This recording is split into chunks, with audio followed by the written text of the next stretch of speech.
Hello, thanks for coming. It's a great crowd.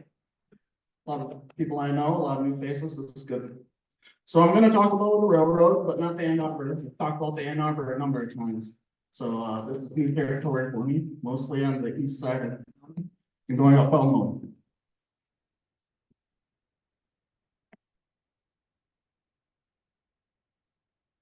So I went to a number of sources outside the museum for images of the Manistee Northeastern. The first one is the Claude Thomas Stoner collection, and that's at the Bentley Library at U of M.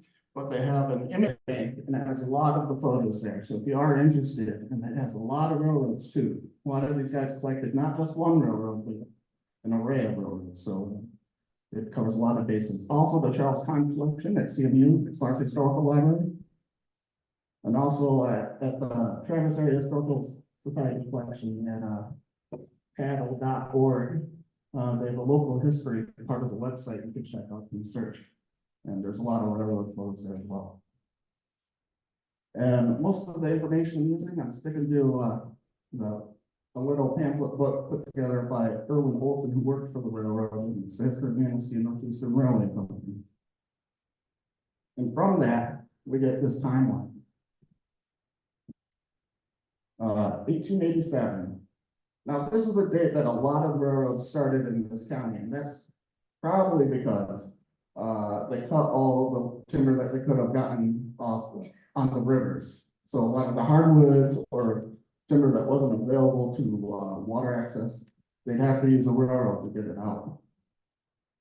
And the Buckley and Douglas Company had a whole lot of land. I mean, this railroad eventually went all the way to Grayling. That's how far they went to harvest this lumber. And Buckley and Douglas, that's Edward Buckley and William Douglas.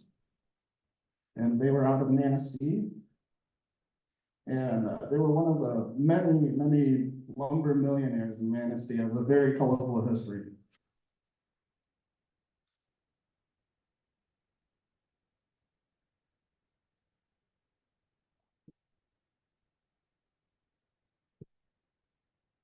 So the Manistee Northeastern, later on 1931, it was acquired by the Cat Railroad Company, and eventually it was brought into the Chesapeake Ohio, or the Chesapeake system.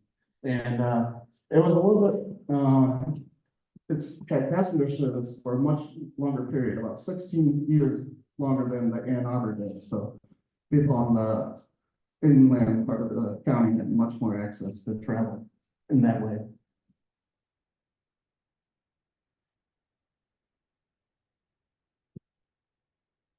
So this is a picture of a survey crew. This is from our collection.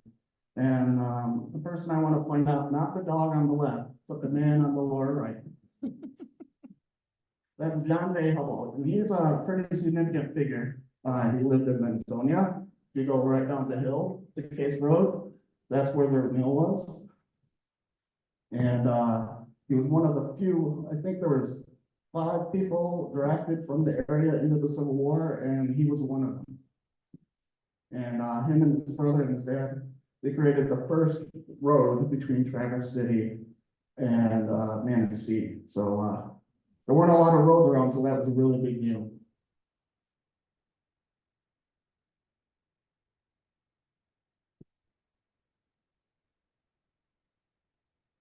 So this is the map, and this goes around 1910, because they haven't gone all the way to Grayling yet. There's a dotted line on the east side of the map. And it went from Manistee up north to Calabar, then all the way to Traverse City. That was the initial line. And they had a lot of branches too, so they could get all the lumber out that they could. And then one thing that's of interest in this county is there was another line, the one that went to Honor and connected with the Empire and Southeastern with the Empire.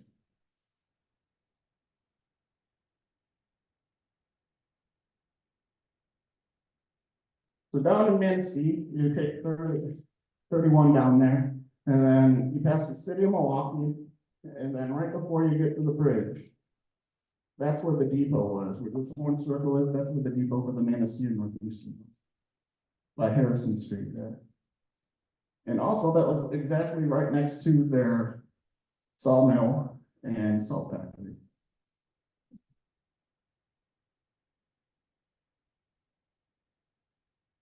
And here it is, the passenger cars.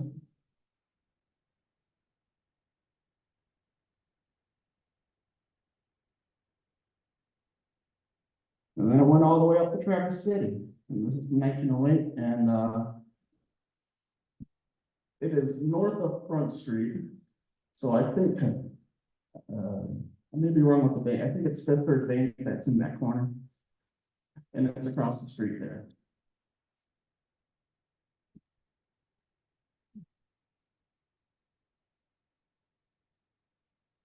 I have a fancy building. And on the left-hand side over the roof, you can see the bank there.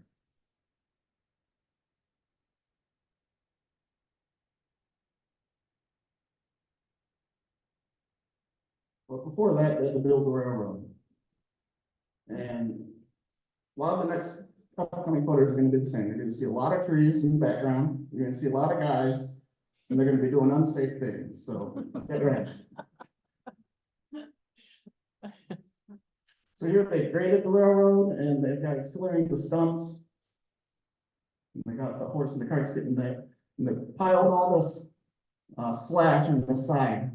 And later on, that kind of led to a bunch of forest fires. It wasn't very fire safe, but it got all the way at the moment. And I love these group photos because people like to sit wherever they can. Looks like one man standing on a horse.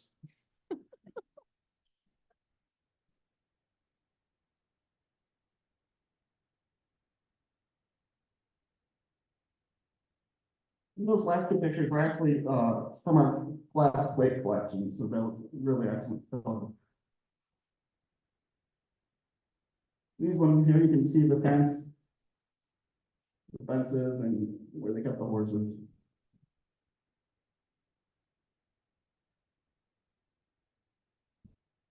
A lot of good posing here. And if it was really swampy, they preferred to use oxen because they're more short-footed, particularly when they got in the woods.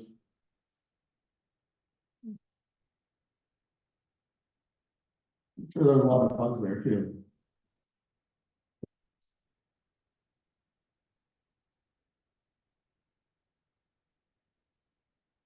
Seems like these guys are holding just about every piece of logging equipment that you can have.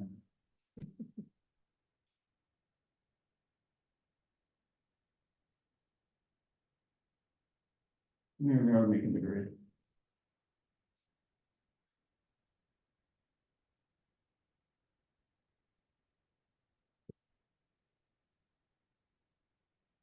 My favorite part of this photo is the upper right. And you can tell with the steam that the machine is on.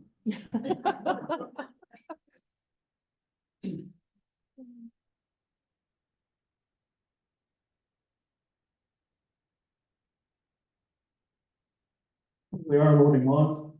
One of the things I like about this one is that in the lower left, you can see an embossed stamp. It says H. Armstrong, Copenhagen, Michigan. There's not many photographers from Copenhagen, so that was a pretty neat thing to find.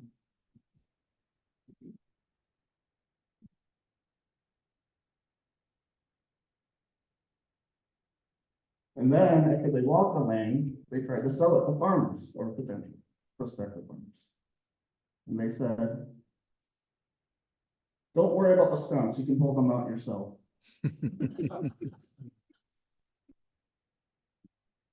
And then don't worry about those stumps after you pull them out. You just gotta set the pile on fire. So there's a phrase I use with the early history of that area, and it's everything burned, and there's a reason. It's either piled stumps or cinders from smokestacks or slash laying on the ground.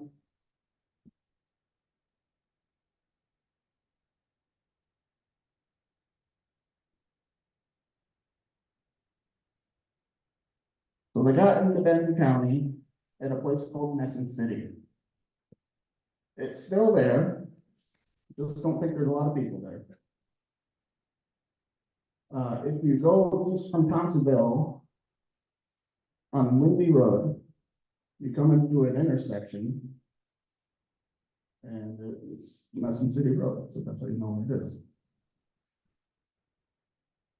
Guy named John Nessen had a lot of lumber interests, and he bought a large plot of land, and he said, all right, everybody, we're gonna come here and cut these logs. He had two sawmills, he had a shingle mill, he had a hand mill, so a handle mill. And he got a lot of people there, and they all came from the same place, so they had the second Catholic church in the county, which later moved to Coconut, and is now there. So the depot there, you can still see the grade. It kind of looks like the power lines go through the county at that diagonal. You can see that right after you get to north of the intersection. So I think Elgin Street is Windy Road now. They had a school, the school is still there. The family has purchased the school and renovated it. They did a really nice job. And that was north of the depot. And then they had a number of sawmills along the way. And on the right-hand side, you can see the hay factory. So with all these factories, they would have had sidings that went to each of these industrial units. So here's the first depot for Nessen City. And look at the guys, because they're gonna be in the next two photos. It seems like they took a bunch of photos of the same people there. The push cart there, the section crew. There they are on the other side of the building.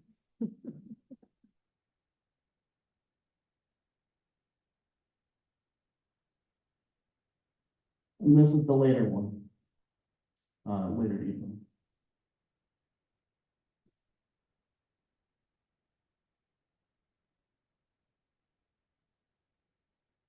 And so a hand factory usually is hardwood, so that's where a lot of these logs are gonna be on these flat parts.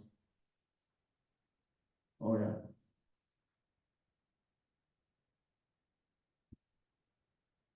They have buildings in the background. You can't see them now, but they are there. This one proves they did it in the snow as well. And you can see all the eggings in the foreground from the logs.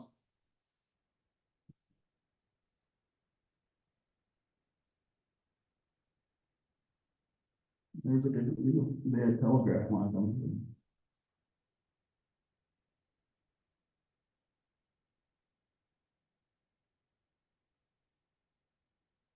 And this is one of the mills. And if you look at the background, there's like no trees except for the very distance.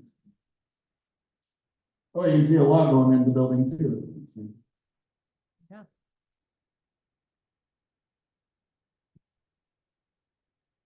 Next along the way, we went into Grand Rapids County. There was a place called Pine Park Station, and that's it's south of Interlochen, but it had access to Green Lake and the Pennington Hotel. So it's kind of where the state park entrance is, a little north of that.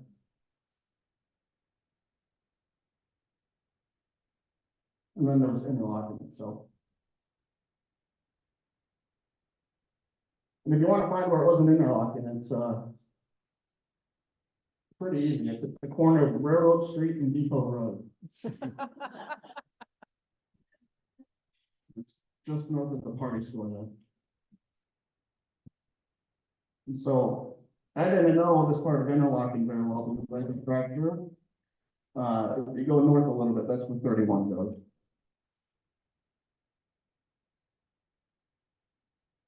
And in the background here on the left, you can see the tower. There is a debate of how Interlochen got its name. Some people think it's because of the interlocking switch that the railroad had to put in because it connected with the Fairmarket Railroad there. Or if it was interlocking as in between two lakes.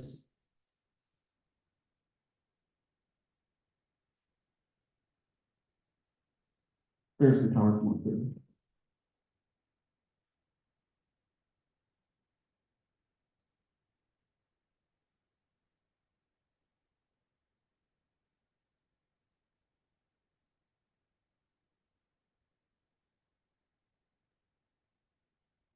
a lot of these images are from period of time before 1920.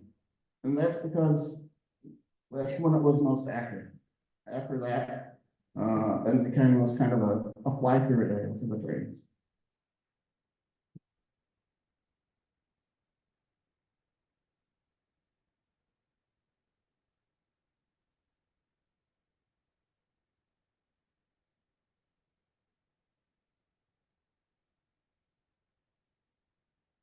After that, train went back into Benzie County at a place called River Junction. I tried to find this just with my eye, and it's where Bendon Road meets 31, so south of 31 there. And it really, there's not any landmarks, at least that I could see to see where it was. And you think there would be something because there was a big building, they had a siding. And this was the junction between the Manistee Northeastern that was the Traverse City, and then the branch that went through on and into Empire.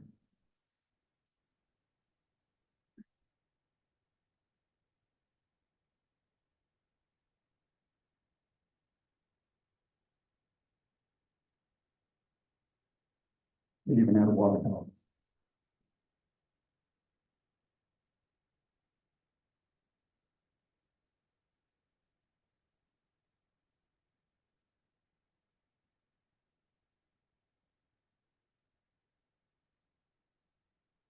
I wonder if it's the same hand card though.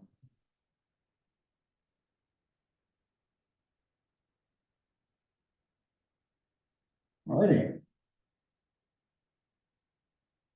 And after that, we're at Lake Ann. And so the Lake Ann Depot is where the township hall was. There's been a newspaper article saying, well, they tore down the depot to build a new township hall. So that made it kind of easy.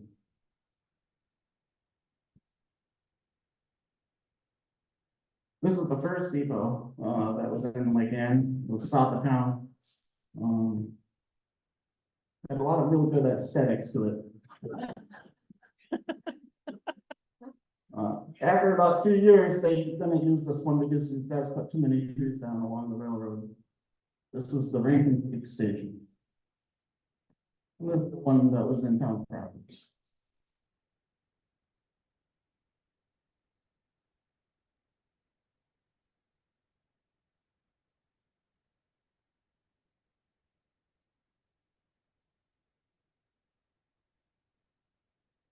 And this is the snowplow outside of Lake Ann. We did not have that much snow this year.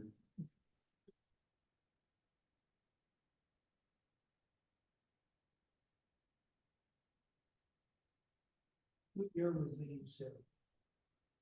Most of these snow pictures are about around 1930.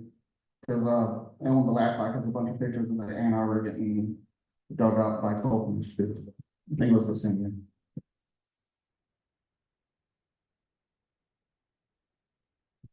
Oh.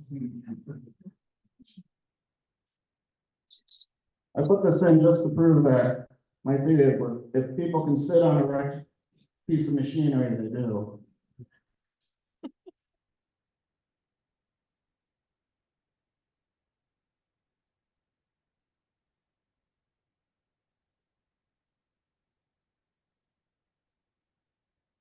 Okay, so we're going back down the switch. And on the snap between Flat River Junction and there's these places like Allen or Hayes Bridge. These were just sidings that they had. I don't think they're actual communities. And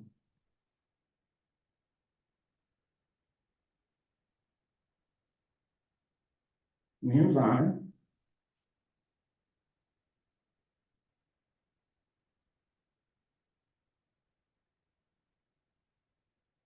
There's the depot. It is to the south of 31. There's a big field there now.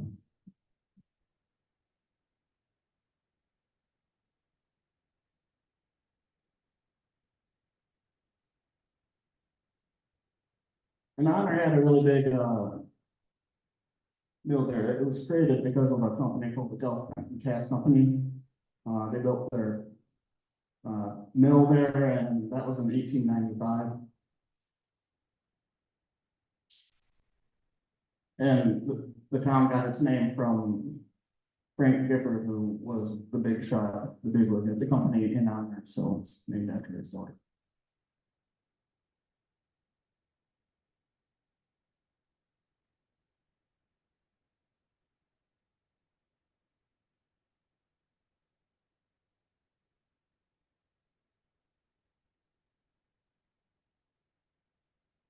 Next up is Empire Junction.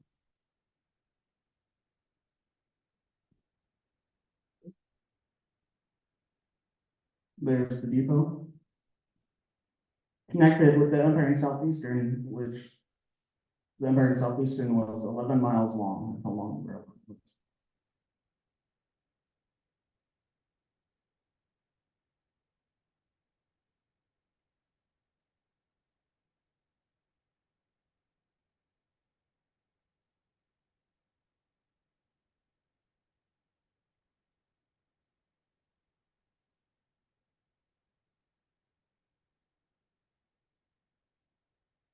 And then it moved all the way on to Empire.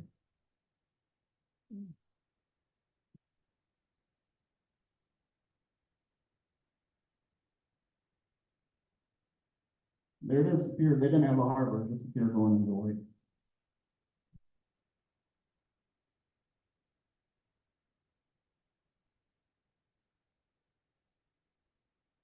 So that's it, that's the Manistee Northeastern Railroad that was in Benzie County. Does anybody have any questions? Yes, sir. There were, most of the freight was logged. Where did they dig it? The lumber for the stuff that the railroad owned, it went to Manistee. And that sawmill Manistee was active in the 30s because they had all that lumber all the way to Grayling. But so the lumber went there either to Buckley Douglas Mill or Louis Sands Mill. But near Empire Junction, some of that lumber went to Empire because Milchie owned it. But yeah, there. Seems like I remember several years ago, Several years ago, I think I found the brown sign for Platte River Junction, but it was up by the river on Lake Ann Road, I thought. You've seen maps of it's down by Bendon? No, it's up at 31 between Benton and Lincoln. Yeah, it was right near the river where that sign, I don't think it's there anymore. I haven't seen it in years, but there's at one time there was a brown sign in the swamp there near where it crosses the Platte River. Wow. But obviously there was no hotel there, so if you had to change trains, you weren't gonna be able to get a hotel room overnight. Well, with that train, especially with the Honor branch, you get one train out and one train in. So you better make sure you hit the train on the way in. who's the car ferry start?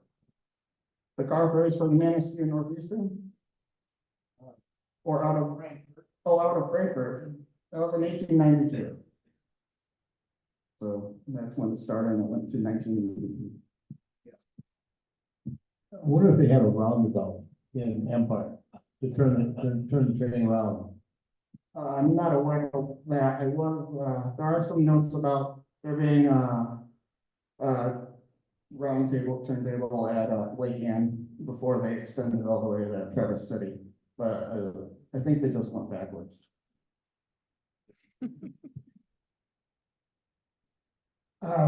Were these all regular gauge trains? Was there any narrow gauge? No, these are all regular gauge. For standard. I have a little family history, but this is east of here in Cadillac, Michigan. My great grandparents came from Umeå, Sweden, and so how in the hell they end up in Cadillac, I'll never know. But there's a town called Jennings, Michigan, between Cadillac and Lake City. And it was a timber, they had a lot of timber, and they put in a train track. And, until they cut all the trees down, and everybody then moved, to Cadillac. Is there any history that you know of, that you heard of in that area? Jennings, Michigan? No. I- Oh, okay. Uh, That means I'm too old. oh. I'm not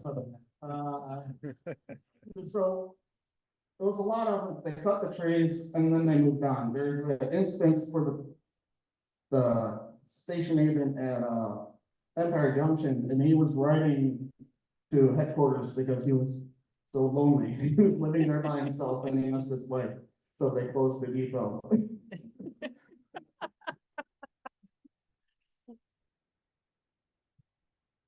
Okay, so there were no narrow gauge railroads around here. Yes, there were. Oh, yeah, there were lots. Misunderstood. There weren't any, so there were narrow gauge railroads, but the Manistee Northeastern was all standard gauge. I was trying to control my scope. I was wondering how the narrow gauge road got its name, if there weren't any. I think that one that was a gravity road for Lawrence Crane to put his logs onto Crystal Lake.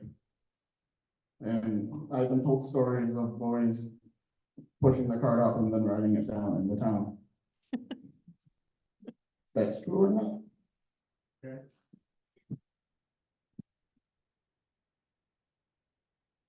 The stump burning you were talking about, well, Greenville over in Mount County was settled by the Danish farmers because it was over advertised, let's say, as great farmland. And all of the hardwood land was settled by the Germans. The Danes, however, being a thrifty people, saved all the stumps. And so there's a place over there called Trufant, a low thriving metropolis, that has stump fences. They just turned them sideways and used them for fences all along the thing. Not wanting to miss an opportunity, they then decided they were the stump fence capital of Michigan and they have a festival. So if you end up with too many stumps, have a festival. So all those stump fires were missed opportunity. And those pictures were out of a Buckley and Douglas pamphlet promoting land sales, so. That is so hilarious. Do you have any schedules from the railroad, like how many times a day would they run from Manistee to Traverse City? I do not have that, no. I would say that, the library in Traverse City would, or in Manistee. Manistee doesn't have their stuff digitized, so you have to go ask them. An alternative to the stump puller, I can tell you that from looking at the old advertisements in the papers, there was an awful lot of dynamite sold in the hardware stores here. And dynamiting stumps was mentioned in the paper a lot. So-and-so on his farm was dynamiting stumps. I think there were a lot of accidents and a lot of one-handed people running around Benzie County. But that you could buy dynamite everywhere, and it was for getting rid of stumps. No, they really enjoyed blowing up stumps. There's Charles Slyfield's account at Point Betsy is what they had a shipwreck, and then off the shore was this black powder, and what they used it for was to blow up stones. So, any other questions? Yes, sir. You were saying before that they tore up a lot of the old depots and stuff. Did they tear up the railways as well, or are those still there just under grass and ground? That I don't know. I think a lot of the track was pulled up, but I only know the Ann Arbor pretty well. The Manistee Northeastern, I don't know about the track. Yes, sir. I can answer that question. We have an answer to that question.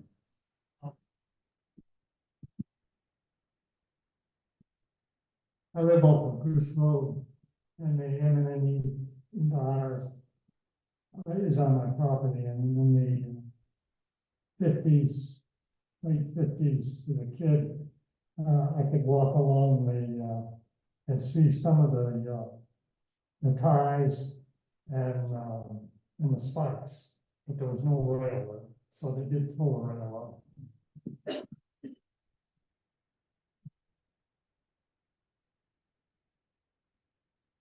Any other questions? Yes, sir. I believe that the grade is still very difficult going across Nessen City Road. Nessen City Fairway. Yeah, I believe so. If it's the, what I saw with the the power lines going through, yes. Yeah, I remember seeing that.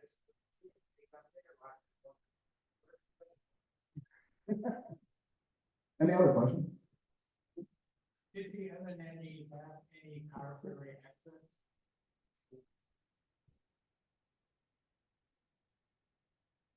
I think so, but they were supposed to have, well, the boat that became the Milwaukee, went out of Northport.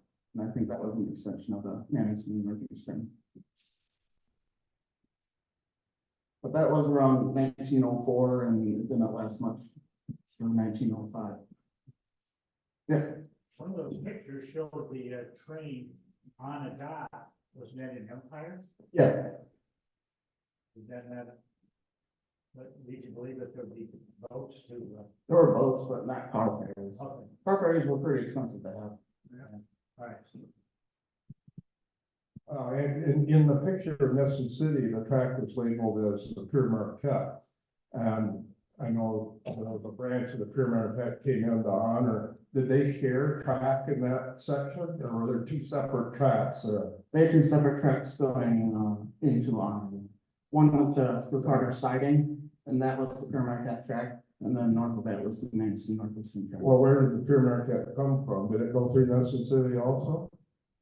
Oh, no, Or Grand Rapids in Indiana or whatever? you're gonna make me look at the map.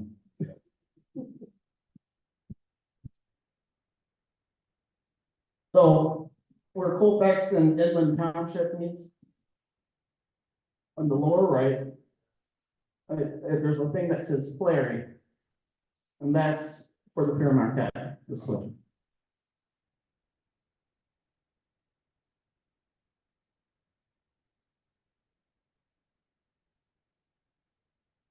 Any other questions? Yes, sir. Want to see part?